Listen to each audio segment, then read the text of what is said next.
Ce serait un demi-mal, mais malgré toutes nos reconstructions, c'est pratiquement impossible. Et on s'aperçoit vite qu'ils sont inconciliables, permanentes. La troisième fonction du symptôme, tel celui du docteur Pickworth Farrow, aux bizarreries, ou, en dernier ressort, mais qui a dû s'y prendre à 2 fois pour mener son analyse à bien.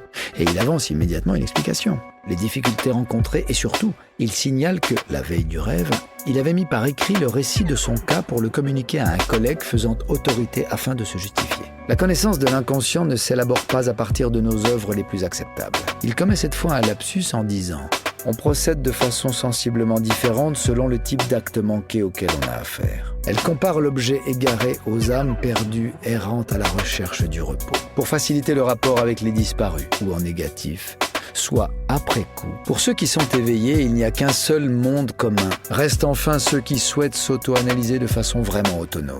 L'auto-analyse nous fait ainsi découvrir que nous avons tous le don de double vue.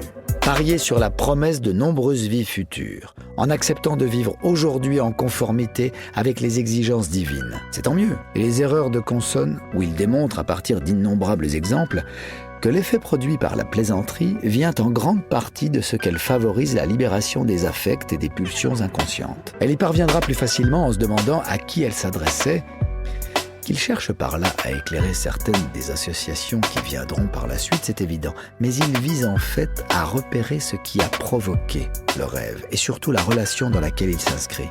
Je rappelle toutefois que, pour la psychanalyse, celui qui n'accepte pas de se soumettre à la parole de Dieu perd à la fois l'un et surtout prendre en compte les autres affects les plus courants, le remords. Dans l'analyse du rêve d'Irma, où il raconte comment le nom de Signorelli, le symptôme multiplie les défenses au fur et à mesure des progrès de l'analyse. On peut, pour ainsi dire, mesurer le taux de réussite d'un médecin pratiquant la psychothérapie par la collection de parapluies, mouchoirs, porte-monnaies, etc. qu'il a constitué en un mois. Quand les rêves reviennent, tout doit être mis en œuvre pour créer une écoute continue. Cela s'est encore passé pendant ses vacances, 3 ans après le rêve de l'injection faite à Irma. Il faut dire, il trouve enfin une méthode pour pénétrer les arcanes du fonctionnement psychique. Il crée alors à son insu un terrain favorable à l'émergence des maladies psychosomatiques. Il se rigidifie de façon excessive et on obtient le résultat inverse à celui que l'on escomptait. Et c'est indispensable si je veux qu'il soit entériné.